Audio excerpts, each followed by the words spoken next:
며칠 전에 우리 최재 자매님이 저한테 전화를 걸었는데 성경에서 사람은 고생하려고 태어났다는 구절이 어디 있느냐고.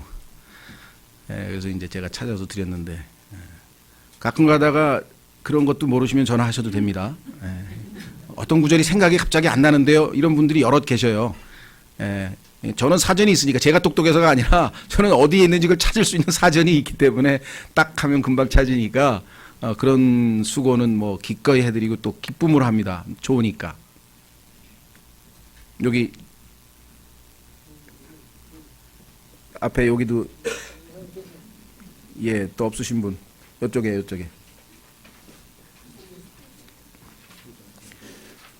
저 뒤에 김정윤 자매님도 또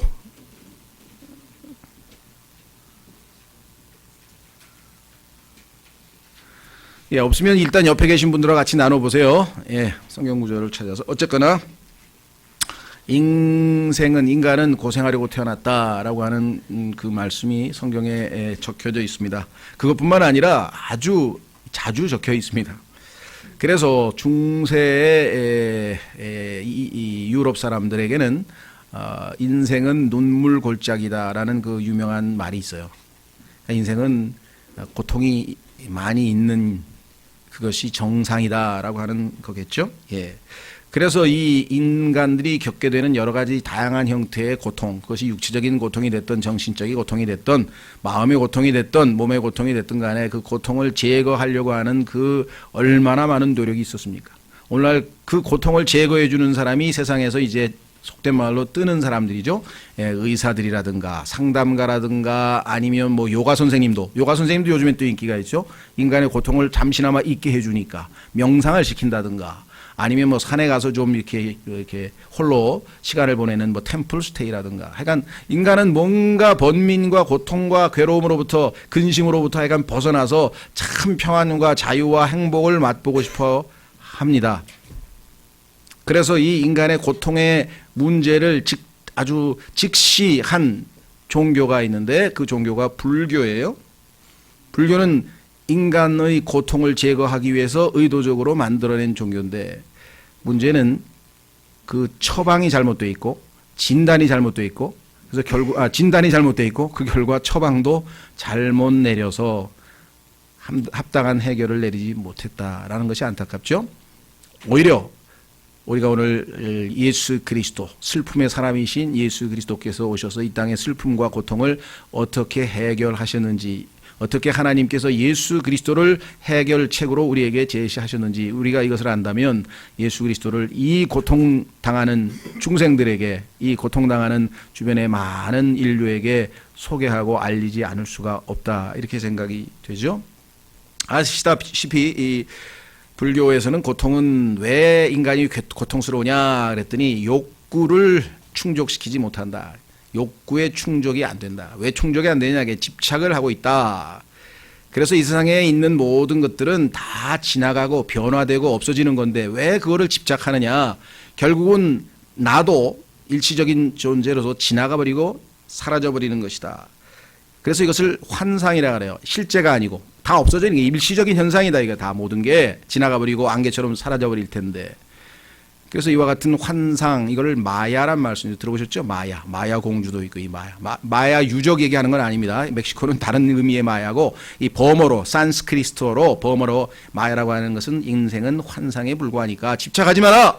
다 없어질 건데 왜 그렇게 돈 벌려고 하고 왜 그렇게 권력 얻으려고 하고 왜 그러느냐. 거기서 벗어나야 한다. 그래서 이것을 벗어나는 기회에서는 득도 깨달아야 된다. 깨달아.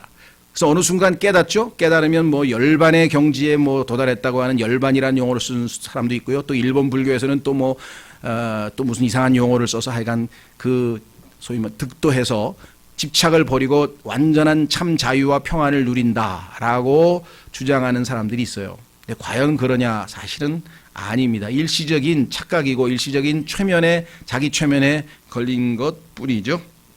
왜냐하면 참 자유는 하나님의 아들이신 예수 그리스도께서 우리에게 주시는데 그 아들께서는 진리를 통해서 진리를 알지니 진리가 너희를 자유케 하리라. 아들이 너희를 자유케 하면 참 자유를 얻느니라. 그래서 예수 그리스도께서 우리에게 자유를 주셨으니 liberty, 모든 고통과 슬픔과 모든 것으로부터 우리에게 자유를 주셨으니 너희는 다시는 속박에 얽매이지 말라. 이것이 갈라디아서의 전체의 주제입니다. 예수 그리스도를 믿고 계시면서 진정으로 참 자유함과 평안함과 행복감을 못 본 채 율법과 또 어떤 이 종교와 규례와 이와 같은 것에 억눌려서 신음하면서 신앙생활을 한다면 완전히 잘못 들어간 거예요. 주님께서 우리를 그와 같이 신앙생활하라고 우리에게 오신 것이 아닙니다. 예수 그리스도께서 말씀하셨습니다. 뭐라고 말씀하셨습니까? 확인해 보겠습니다. 마태복음 11장.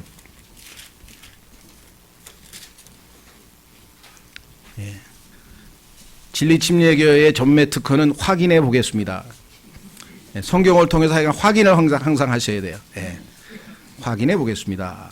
자, 마태복음 11장 28절.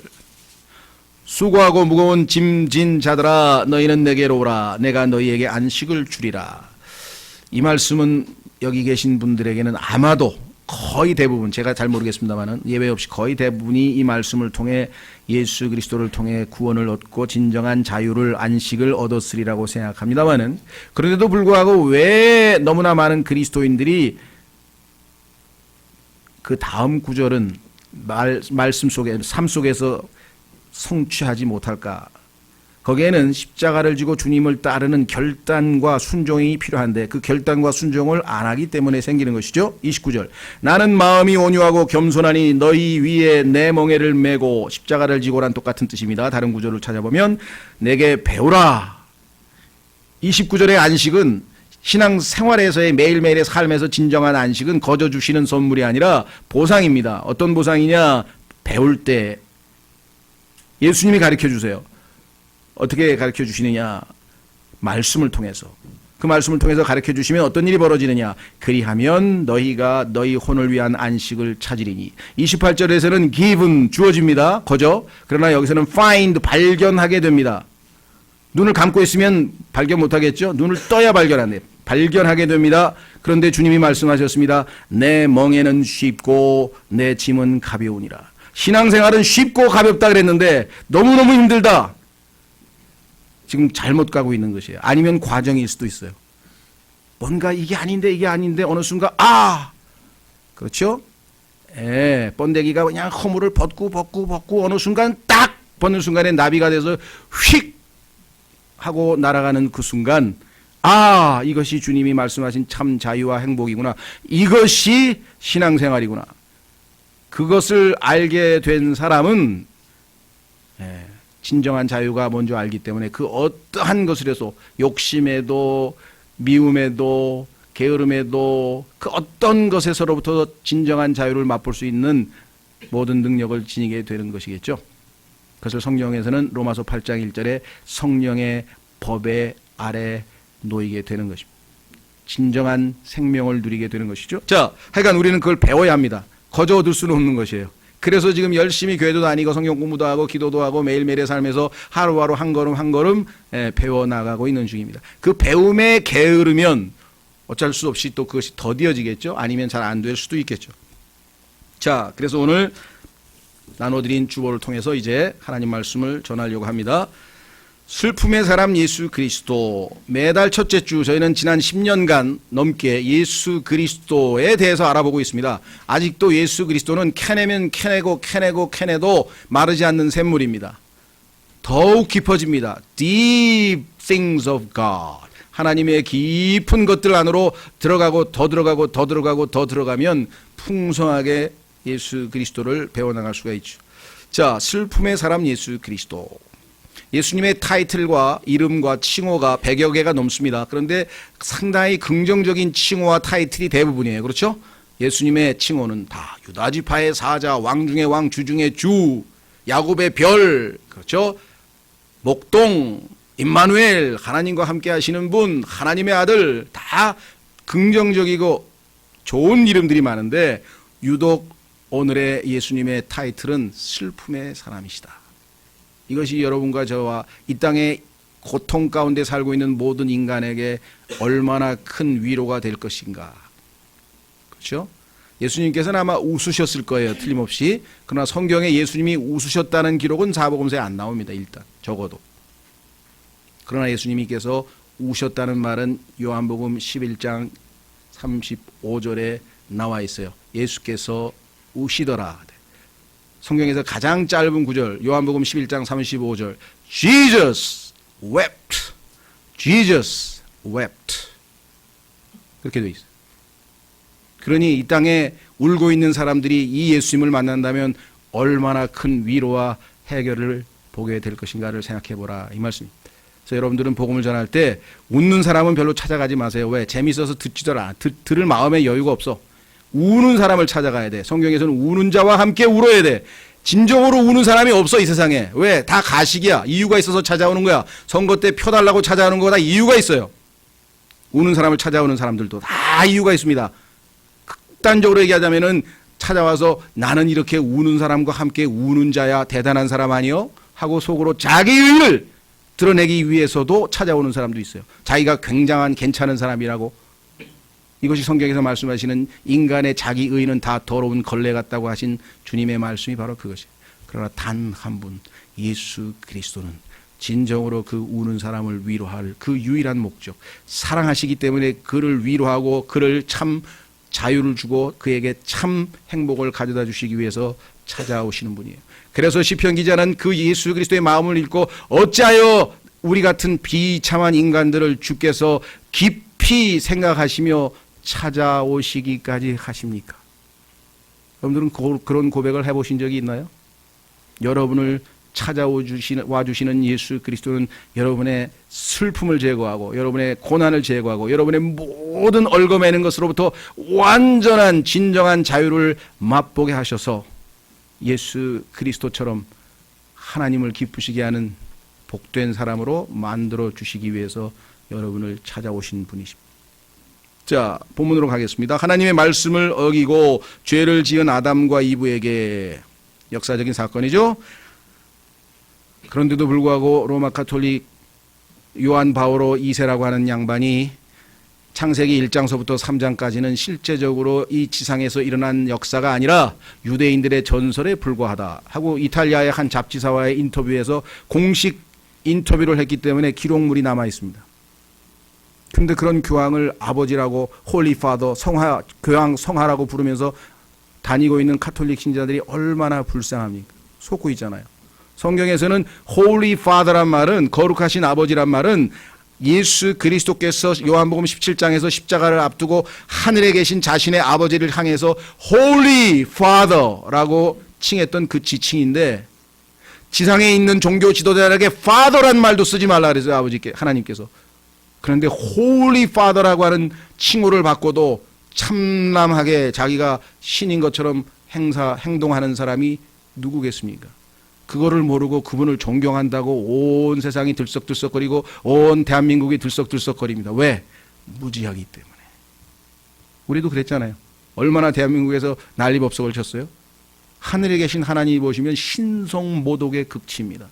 하나님을 예수님이 불렀던 칭호를 자기가 받고도 아무렇지도 않게 생각하는 사람이에요.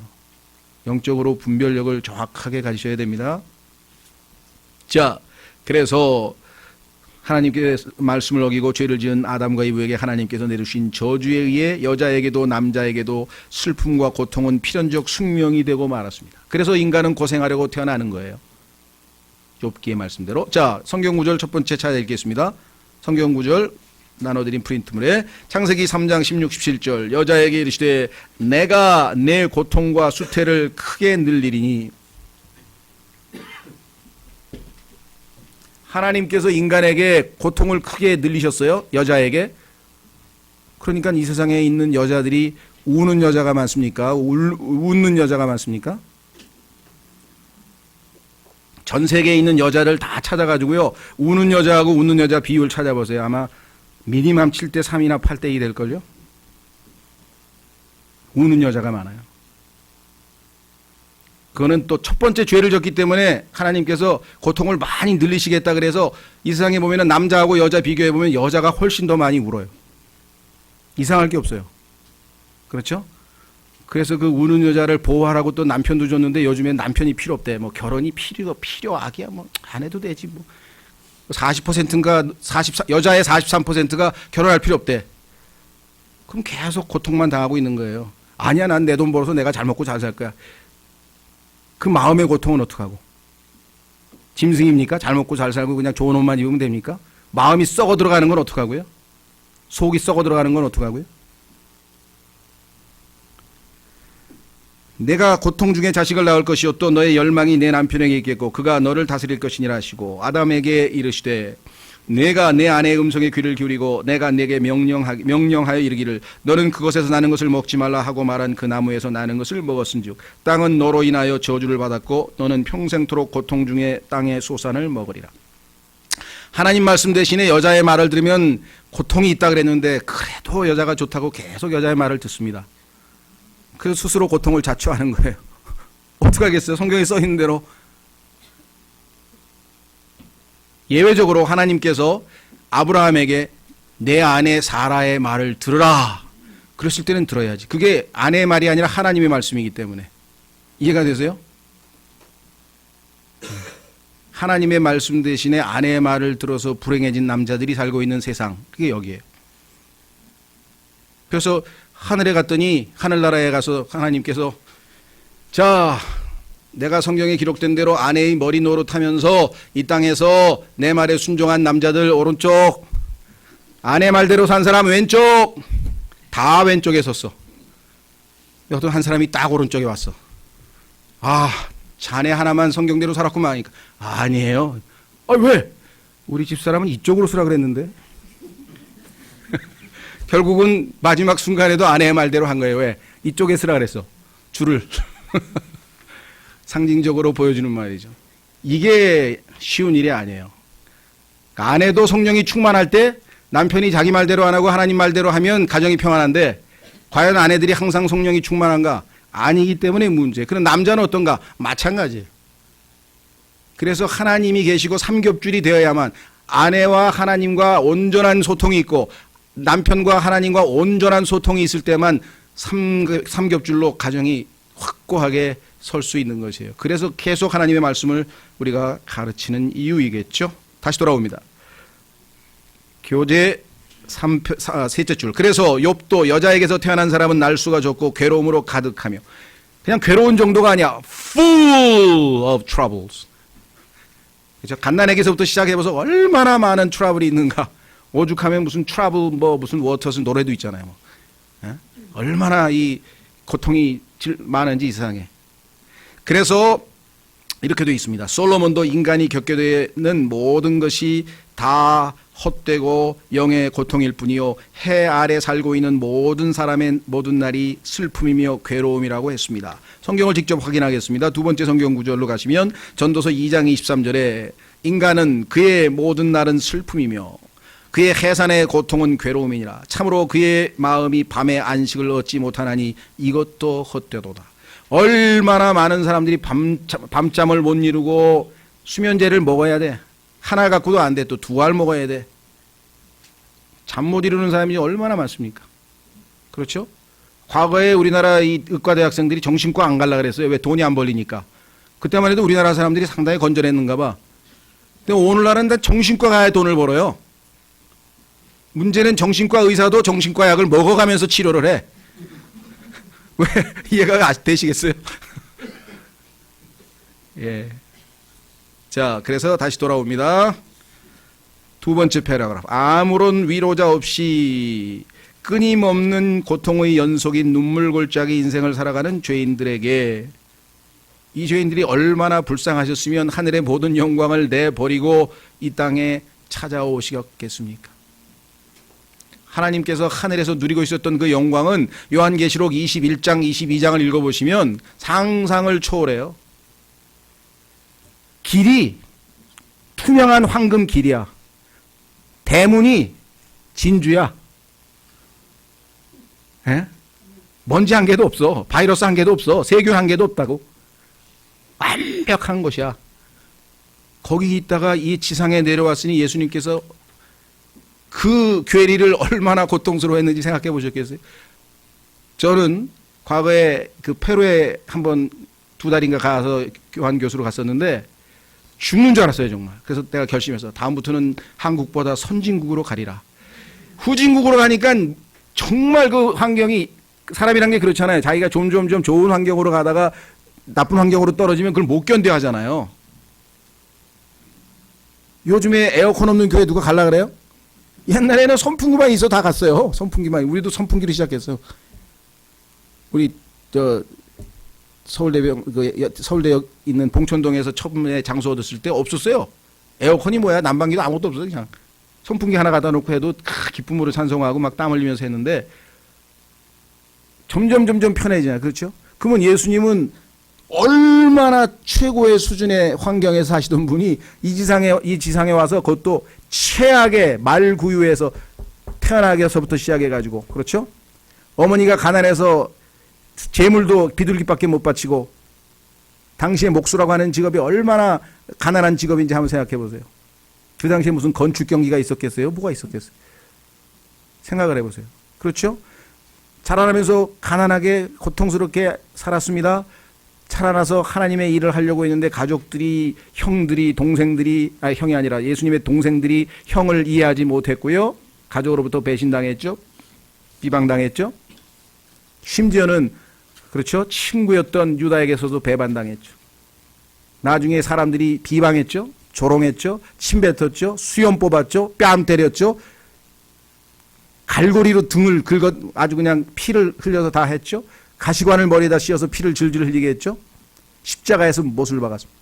십자가형은요, 의학적으로 인간의 모든 이 수분이, 체액이 완전히 다 제거돼서 완전히, 글쎄 우리말로는 뭐라 할까요? exhausted 되는 거. 완전 그거보다 고통스러운 것은 겪을 수 없다고 의학자들이 스스로 얘기하는 최악의 고통. 그뿐입니까?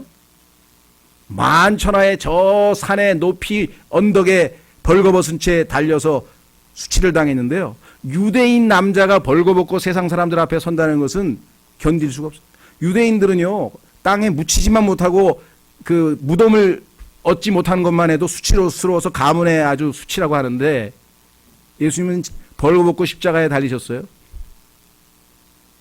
이 모든 예수 그리스도께서 당하신 고통 하나하나 가운데에서 여러분과 저를 향한 예수 그리스도의 사랑이 느껴지십니까? 안 느껴지시면 불감증에 걸리신 거예요.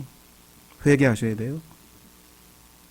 그 행동 하나하나를, 여러분과 저를 사랑한다고 마음으로 결단하시고 끝까지 사랑하시되 끝까지, 죽기까지 끝까지 사랑하신 분이 예수 그리스도셔요. 마지막으로 여러분과 저를 짊어지고 십자가에서 내려오셔서 그분은 지옥에 가셔서 여러분과 저의 모든 죄들을 take away. Behold the Lamb of God which taketh away the sins of the world. The sin of the world. 모든 죄를 다 자신의 등에 짊어지고 지옥에 가셔서 내려놓으셨어요. 그리고 다시 올 때에는 without sin, 죄 없이 다시 오실 주님을 기다리는도다. 히브리서 9장에 10장인가요? 써있죠. 예수님의 행동 하나하나에서 여러분은 그분을, 우리를 향한, 나를 향한 사랑을 느끼셔야 돼요. 그렇지 않으면 우리가 굉장히 영적으로 둔감한 거예요. 둔감. 그래서 훌륭한 청령 충만한 설교자들 보면요, 그냥 예수 그리스도 얘기하다가 그냥 목이 메어서 그냥 십자가 하다가 목이 메어서 눈물을 흘려요. 저는 그런 적이 없잖아요. 둔하니까. 우리 조동훈 형제님 가끔 가다가 제임스 낙스 성대 설교 듣다 보면 왜 이렇게 자주 울어요? 예수 그리스도의 사랑에 목이 메어서 우는 거예요. 여러분들 피터라크만 거친 것 같죠? 자주 웁니다. 십자가, 예수 그리스도. 우리 교회도 우리 정민 형제 옛날에 얼마나 자주 우셨어요. 눈물. 뭐 공개적으로 안 울어도 돼요. 예수님을 생각하면서, 십자가를 생각하면서 한 번도 나는 눈물을 흘린 적이 없다. 그거는 좀 고치셔야 될 것 같은데. 예?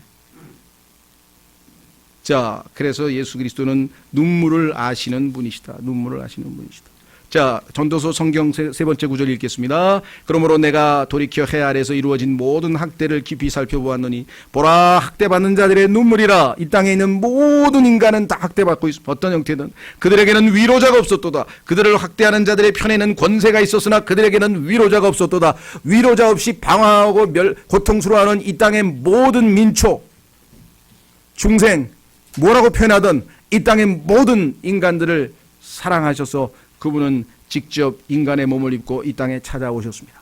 내가 너희의 위로자가 되겠노라. 떠나실 때에도 내가 너희의 위로자였으나 내가 가서 또 다른 위로자를 너희에게 보내겠노라. 그리 말씀하셨죠? 다시 교재로 옵니다. 예수 그리스도 둘째 줄의 또한 슬픔의 사람이요 고통을 잘 아는 분이셨습니다. 오늘 성경 구절 다시 읽습니다. 네 번째 성경 구절 정말 오늘의 주제입니다. 이사야서 53장 3절 프린트물 네 번째 성경 구절. 그는 사람들에게 멸시당하고. 여러분들 예수님 처음 믿으라 그랬을 때 난 단번에 믿었다 하면 손 들어주세요. 나는 예수님 누가 전도했는데 그냥 즉시로 믿었다. 몇 번을 예수님 조롱했습니까? 저도 예수 믿는 사람들 왔을 때 요즘 말로 너나 잘하세요 등등등등 얼마나 예수님을 멸시하고 무시하고 우습게 생각했는지.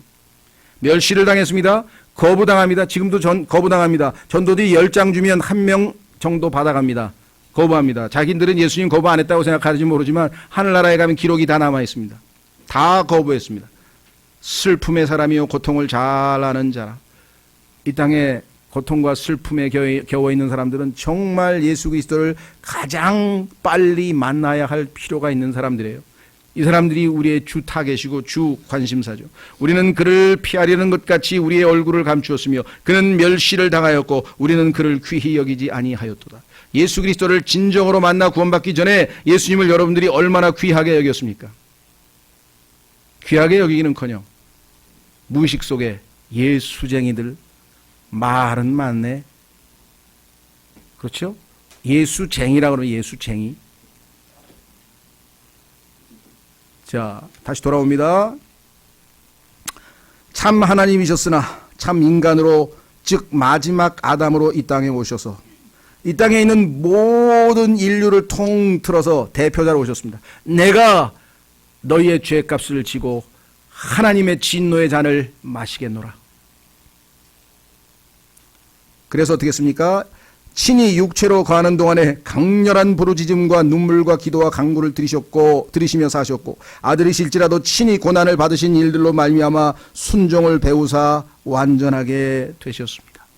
이 땅에 인간으로 사시면서 인간이 겪을 모든 고통들을 다 겪으셨습니다. 그분은 인간이 겪어야 할 모든 것들을 다 체험했다고 성경에 나와 있습니다. 말씀드린 것처럼 그는 궁극적으로 십자가의 죽으심까지 갔습니다. 그렇죠?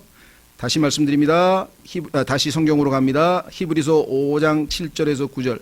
히브리서 5장 7절에서 9절. 그분께서는 친히 육체로 거하던 때 자기를 사망으로부터 능히 구원하실 분에게 강렬한 부르짖음과 눈물로 기도와 간구를 드리셨고 또 친히 두려워 가셨으므로 하나님께서 들으셨느니라. 그분은 아들이실지라도 친히 고난 받으신 일들로 말미암아 순종하기를 배우사 완전하게 되셨으므로 자기에게 순종하는 모든 사람들에게 영원한 구원의 창시자가 되시고. 그분은 죄가 없으신 분입니다. 그분은 완전하신 분이셨습니다. 그런데 왜 완전해야 할 필요가 있었을까요? 전지전능한 하나님이신데, 빛이 있으라 그러면 온 우주를 창조하신 하나님이신데, 나사로야 일어나라 하면 죽은 자를 살리시는 분이신데, 물 위를 걸으시는 분이신데, 그분이 왜 성경에는 완전하게 되셔야 될 필요가 있다고 생각했습니까? 그건 순전히 죄를 짓고 신음하는 인간들 때문입니다. 인간을 대신해서 십자가에서 죄값으로 치르셔야 되는데 그 인간을 이해하기 위해서 인간이 어떤 존재인지를 알기 위해서는 인간이 되셔서 직접적인 체험이 필요했고 그 체험을, 그 고통을 그 인간으로서의 슬픔의 사람으로 질고를 아는 사람으로서 이 땅에서 예수님이 살지 않으셨더라면 그분은 인간이 어떤 존재인지를 알 수가 없고 전능하시기 때문에 아시겠지만 체험적으로 알 수가 없고 그래서 그분은 완전하게 되실 수가 없습니다. 여러분과 저를 오늘 이 순간 매 순간 인도하고 도와주실 수 있는 이유는 그분께서 여러분과 제가 겪을 인간으로서의 모든 슬픔과 고통과 고난과 모든 것들을 다 이미 경험하신 분이라고 성경에 써 있습니다. 그래서 그분은 우리를 대신해서 죽으실 수 있는 자격을 획득하신 것이에요. 우리하고 똑같은, 아니 더 나쁜 환경 속에서 사셨지만, 그러나 그분은 그 환경 속에서 단 한 번의 시험에 무너지지도 아니하고 단 한 번도 죄를 짓지 아니하였고 죄 자체와 상관없는 완전한 삶을 다 살아내셨습니다. 하나님께서 오케이, 너만이 유일하게 죄인들을 대신해서 드려질 수 있는 속죄 제물의 자격을 획득하였구나. 네가 십자가에서 드려진다면 내가 기꺼이 죄인들을 용서하마. 그 어마어마한 계획과 하나님의 섭리와 하나님의 고통과 자신의 아들이 상하는 것을 기뻐하시는 아버지가 어디 있습니까? 아버지가 무슨 세디스트입니까? 자신의 아들이 고통당하는 것을 즐거워하셨어요. 왜요? 그 아들의 고통으로 말미암아 하늘의 밀이 땅에 떨어져 썩음으로 말미암아 열매 맺게 될 여러분과 저 구원받아서 하나님의 아들들이 되어서 하나님과 영원히 함께할 여러분과 저를 바라보실 때 아들의 고통을 기뻐하시는 하나님을 이해하시겠냐 이 말. 아들의 고통을 기뻐하시는 하나님이라고 성경에 써 있습니다. 그래서 아들은 기꺼이 그 아버지를 기쁘시게 하기 위해서 슬픔의 사람과 고통의 사람이 되기로 결단을 내렸다 이 말이에요. 다시 교재로 돌아오시면, 이로써 자신을 희생물로 바치심으로 죄인들을 위해 저주가 되사 우리를 저주에서 구속하셨습니다. 저주에서 우리를 드디어 구속해내셨습니다. 다시 돌아옵니다. 성경 구절 갈라디아서 3장 13절, 그리스도께서 우리를 위해 저주가 되사 율법의 저주에서 우리를 구속하셨으니 기록된 바 나무에 달리는 모든 자는 저주받았느니라 하였느니라.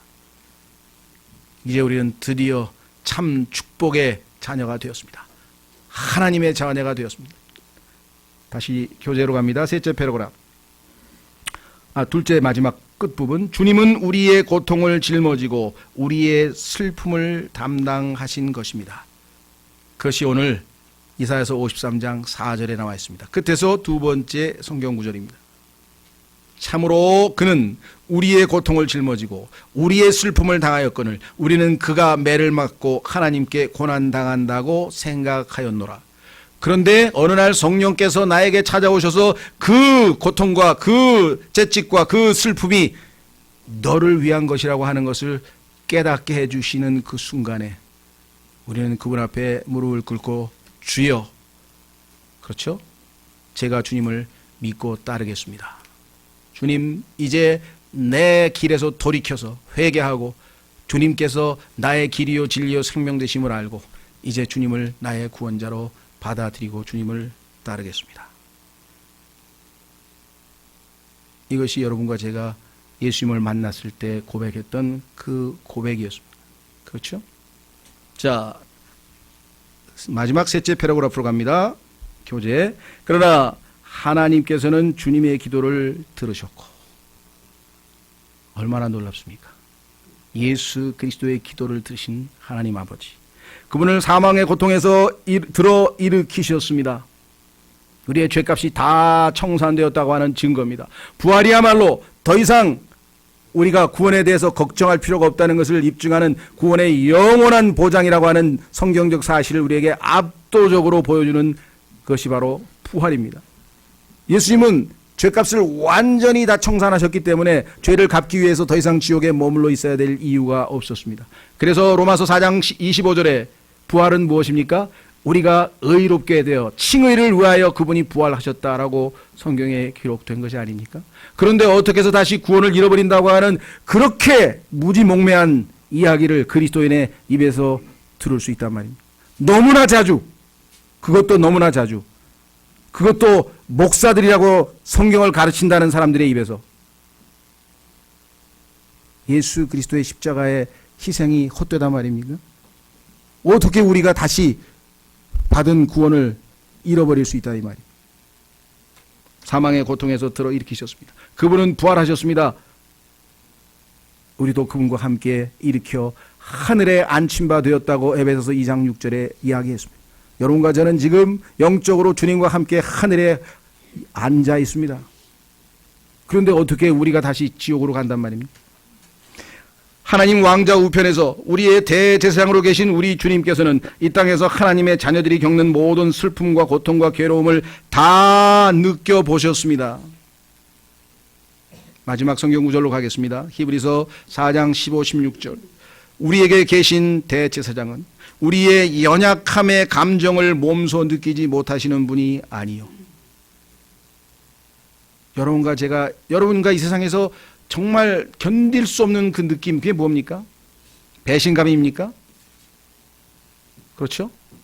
최근에 보니까 자기 동거남인지 이런 사람들 보면 정상적인 그런 연애 관계도 아닌 것 같은데도 그냥 뽑아가 칼로 찌르고 자동차로 돌진해버리고 그냥 굉장하대요. 예? 자기가 그 느끼는 그 감정을 아무도 이해 못 해준다고 생각해서 그랬겠죠. 분노 조절도 안 되고. 예수 그리스도께서 여러분과 제가 느낄 수 있는 그 참담한 느낌마저도 feeling이라죠. feeling. 느낌, 영어의 feeling이에요. feeling. 예? 써 있잖아요. 감정을 몸소 느끼지 못하시는 분이 아니요 모든 점에서 우리와 똑같이 시험을 받으셨을 때 죄는 없으신 분이시니라. 이분을 의지해야 된다 이 말입니다. 여러분과 저는 결코 이 땅에서의 그 어떠한 시험에도 이길 수 없어요. 아담이 시험에 패배해서 마귀의 종이 됐다면 여러분과 저가 아무리 노력해도 결국은 마귀의 종으로 밖에는 서 있을 수밖에 없어요. 예수 그리스도가 내 안에 사셨으니 내가 아니요 그리스도께서 내 안에 사신 것이라 그 말씀을 믿을 때에만이 예수 그리스도처럼 시험을 능히 이기고 하나님을 기쁘시게 하는 삶을 살 수가 있다. 기록하기를 죄는 없으신 분이시니라. 그래서 어떻게 해야 되겠습니까? 그분에게로 나아가자. 그것이 신앙생활이에요. 그분에게로 나아가자. 15, 16절. 그러므로 우리가 긍휼을 얻고 내가 잘못했는데도 마땅히 벌을 받을 게 있는데도 주시질 않아. 긍휼이라고 하는 것은 내가 마땅히 받아야 되는 건데 받질 않아. 벌도 받고 야단도 맞고 정말 나는 비참하게 대우받아야 되는데 주님은 나를 그렇게 대우하지 않아. 왜? 긍휼이 많으시니까. 반면에 받을 자격이 없는 것을 막 주셔.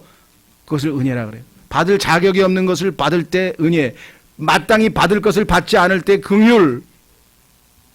우리 주님은 셋째 하늘에서 대제사장으로서 여러분과 저에게 내가 고통의 사람이었고 내가 슬픔의 사람이었노라. 너희가 이 땅에서 겪는 모든 삶, 그 고통, 그 괴로움, 그 어떠한 것도 내가 그 느낌을 다 알고 나에게 오라. 긍휼일과 은혜가 기다리고 있는 하나님의 은혜의 왕자로 나아오라. 그러므로 우리가 긍휼을 얻고 필요한 때에 도우시는 은혜를 얻기 위해 은혜의 왕자로 담대히 갈 것이니라. 마지막 마무리를 짓겠습니다. 패러그래프 세 번째로 가시면 넷째 줄에 우리는 고통스러울 때마다 하나님께서 나에게 즐거움을 주시면 어떻게 하라 그랬습니까? 즐거움을 줄 때는 하나님이 나에게 모든 일이 잘 풀릴 때는 기뻐하라 그랬잖아요. 하나님을 찬양하라 그랬죠. 구약에서는 기뻐하라 그랬고 신약에서는 기쁘면 우리는 당연히 찬양을 하죠. 하나님께 감사하고 찬양을 하고. 자, 고통스러울 때는 어떻게 하냐. 구약에서는 깊이 생각하라 그랬어요. 신약에서는 기도하라 그랬어요. 그리스도인은 생각하다 보면 결국은 답은 뭐예요? 기도 쪽으로 가게 돼 있죠. 이분께 믿음으로 나아가는 방법은 하나님께서 예수님이 길이 되셔서 접근할 수 있는 통로가 되셨기 때문에 우리가 믿음으로 예수님께 항상 은혜의 왕좌 앞에 나아갈 수 있습니다. 그것이 로마서 5장 2절에 써 있죠. 긍휼과 때를 따라 돕는 은혜와 위로와 새 힘을 얻을 수 있습니다. 이 예수 그리스도께서 항상 I am your helper. 주께서는 나의 도움이시오. 그렇죠? 나를 돕는 분이라고, 구조하시는 분이라고, 구출하시는 분이라고 그렇게 강조를 많이 했는데도 불구하고 왜 주님께 안 나가는지 모르겠어요. 자, 성경을 찾겠습니다. 한 구절, 히브리서 2장.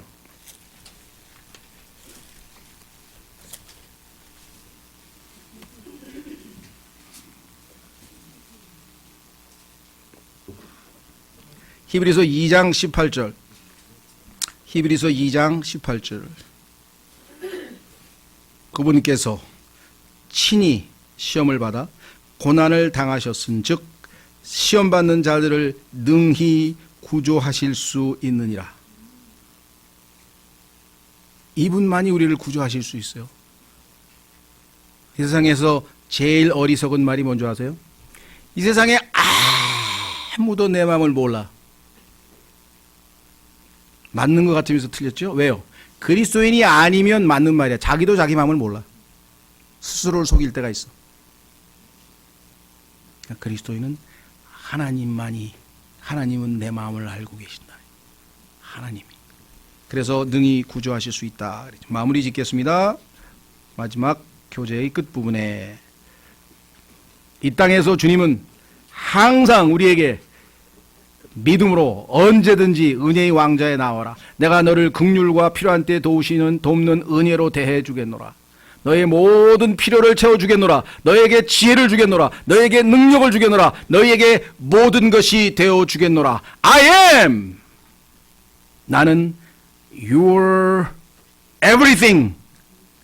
I am your power. I am your consolation. I am your peace. I am your joy. I am, I am, I am. 주님이 뭐예요? 주. I am이 뭐예요? 예수님의 이름이 I am이에요. 나에게 와 계시는 분 I am the way. I am the truth. 나는 너의 길이요 진리요 생명이요 능력이요 너의 좋은 자요 너의 능력자요 너의 돕는 친구요 everything. I am. 그분이 우리 안에 들어오셔서 언제든지 나에게 도움을 요청하라. 내가 너를 돕겠노라. 그런데 왜 그리스도인이 이 땅에서 그렇게 주님께로 안 가고 엉뚱하게 괴로워하면서 살아가는지 모르겠어요. 예수님은 여러분과 저를 대신해서 슬픔의 사람이요 고난의 사람이셨습니다. 마무리 짓겠습니다. 궁극적으로 주님은 우리에게 다시는 눈물과 사망과 슬픔과 울부짖음과 다시는 아픔도 다시는 없는 세상, 주님이 다시 오셔서 세우시는 천년왕국 영원 가져다 주실 것입니다. 그때가 올 때까지 슬픔의 사람 예수 그리스도, 그분은 우리의 주님이십니다. 슬픔의 사람 나를 이해하시고, 슬픔의 사람 너를 이해하시고, 고통의 사람 그를 이해하시고, 고난의 사람 그녀를 이해하시고, 도우시고 함께 하시고 동행하시는 분 예수 그리스도, 그분이 바로 오늘 우리가 기억해야 할 예수 그리스도 슬픔의 사람이시죠. 우리 홍용만 형제님